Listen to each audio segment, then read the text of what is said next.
Hi guys, welcome back to my channel. I hope everyone is safe and with their loved ones during this time. In today's video, I'm going to tell you guys about my trading journey. I've been getting a lot of questions about when I started trading, what I went through, and how long it took me to get to where I am right now. So I'm just going to break all that down for you guys. And yeah, so let's just get into it. I started trading about 2 years ago in June of 2018. So I was introduced to stocks. I took a course in May, and it taught me about like the basics of the stock market, a lot of technical indicators. So I finished the course and I started to live trade in June. Now the problem that I made, or the mistake that I made when I first started trading, is that I didn't really give myself time to, get over that learning curve. I didn't give myself time to, I guess, practice and, paper trade or anything like that. I just dove right into it. I funded an account, $10,000, and I was working a 9 to 5 at that point too, so I was kind of juggling both at the same time, which was another mistake without really learning in depth how to trade. And during that time, I was using a lot of technical indicators, so MACD, RSI, ADX, VWAP, moving averages, literally anything you can think of, I was utilizing. And yeah, I didn't give myself enough time to learn it. I didn't give myself enough time to practice, and I lost about $8,000 by August, June, July, August. And my account was around 2,000, and I thought it would be a good idea to fund it more. So I put another 10,000 into the account. So now it's at about 12,000 in August. And by the time December hit, mid-December, I had lost pretty much all of it. There's like $500 left in the account. So yeah, I blew through $20,000 in the span of about 6 months. And I can't really blame anyone but myself. I didn't put in the time or the effort. I thought trading was going to be really easy. I thought it was going to be, quick money. And that's the mindset that a lot of new traders have coming into this. They see these successful traders, these amazing traders that are making like thousands and thousands of dollars a day. But what they don't see is what that trader had to go through to get to that point. And that's why I wanted to tell you guys about this, because it's not an easy journey. It's going to take time, and you're going to have to, go through a lot of different things as a trader before you get to that point. And it's not easy. And that's what I want everyone, the misconception where people have that trading is easy. Trading, they get into it and they're like, oh, I'm going to make so-and-so amount of money by this. That's not how it works. I was one of those people.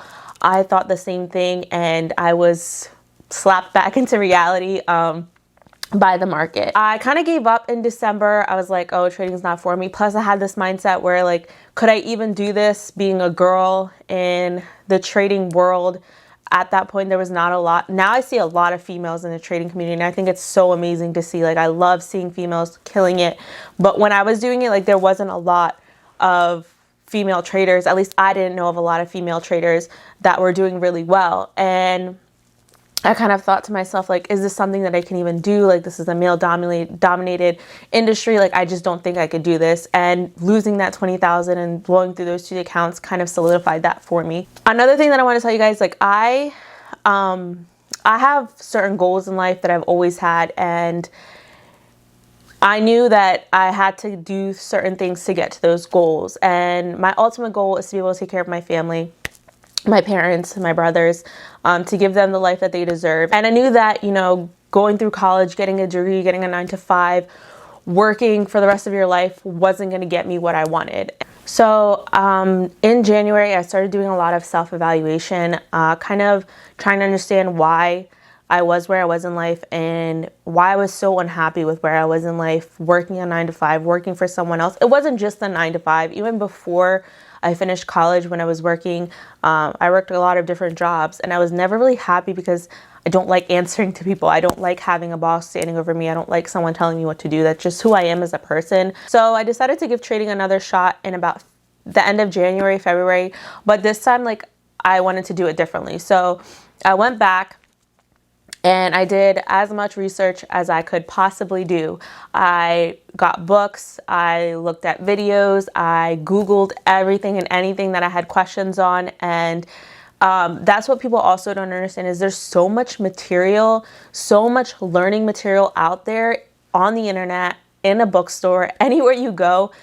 You just have to look for it.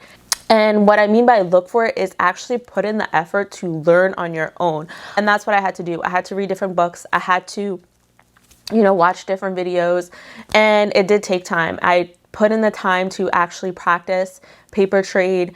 I put in the screen time, and that's another thing, is you have to put in that screen time. Yeah, you can read all the books, everything that you want, but if you're not applying that knowledge, if you're not, practicing that knowledge, you're not going to learn anything. You're not going to get anything from it, especially when it comes to trading. Like, you have to be able to practice it. It's different when you're reading something, you're like, oh yeah, I understand this, I understand it. But when you're applying that concept to a stock, it's completely different. You have to understand how that stock moves with that concept, how the market moves with that concept, and how all of those things tie together to give you the end result of a profitable trade or whatever the case may be.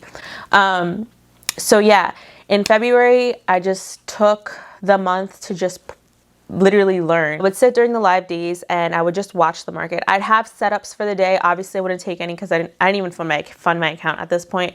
I wouldn't take any setups or anything like that. I would just have setups, see how they worked, set my alerts, see how my alerts worked with my levels. In the beginning of March, I decided to fund my account again with another $10,000. I felt confident this time around, but I knew that there was a possibility that I was going to lose that money, but I told myself that I was going to do anything and everything in my power to not lose that money. And I got into the mindset that I was going to follow every single rule. I was going to be disciplined this time around. I wasn't going to make careless mistakes, and I was going to care about my cash.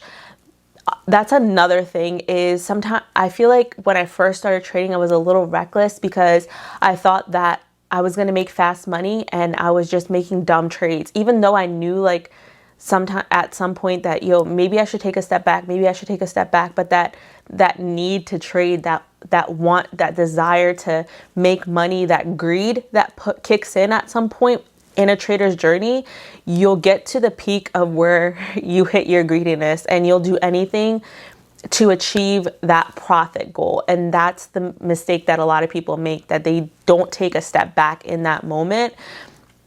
Because if you're losing and you're continuously losing, now you're in this fight or flight, I have to make this money back no matter what. I have to do it. And what people don't understand is that need to make money is going to make you blow your account. And that's what happened to me.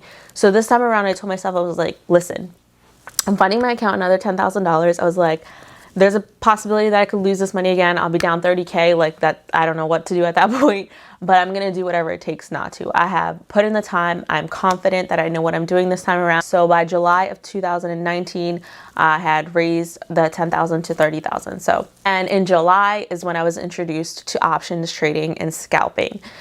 So, I also got introduced to price action. I stopped kind of using indicators. The only indicators that I was really using was the moving averages and the VWAP. And I got introduced to volume price action by reading, researching, seeing what other traders were using that was helpful to them. So yeah, I started trading options in July. And then that's when I kind of eased off of using technical indicators, and I was using price action, volume. I was still using some of the moving averages and the VWAP, but mostly price action and volume. And then in November and December, I started using level 2 and time and sales. I started incorporating those as well into my trading routine and my strategy. So when I started trading options, it just clicked. And by November, I had raised that $10,000 to well over $100,000 at that point. A lot of people ask me what changed, what clicked? And what changed is that I had a lot more discipline this time around. When you want something in life, when you have that desire to accomplish something in life, your desire to accomplish that has to be greater than anything else. And if you put in the time, if you put in the effort, if you stick to being disciplined, anything in this world that you could potentially want is within reach. If you're failing at something, or if you made a mistake, or if you took a loss, or whatever the case may be in any aspect of your life, that is showing you what you need to work on. That is showing you a weak point in yourself or a weak spot in yourself that you need to fix. And anything that shows you that, I think, is always a good thing. You should take value in your losses and your failures because they're going to show you what you need to work on. The biggest thing as a trader is discipline. If you do not have the discipline that it takes to be a successful trader, you will struggle for a very, very long time. So it's now March of 2020, and it's been a year since I've been consistently profitable and I've started my last account. And yeah, it's been an amazing year, and acknowledge that how far you've come and how much you've accomplished, because sometimes trading can be like mentally exhausting and you can just dive into it and get lost, and you just really need to pull yourself back, reel yourself back, and take a break and breathe and acknowledge the fact of how far you've come or how much you've accomplished. So I know I ranted a lot in this. Hopefully some of it was helpful. But yeah, if you have any questions, comments, anything like that, go ahead and comment down below or shoot me a DM. And yeah, I'll see you guys in next week's video.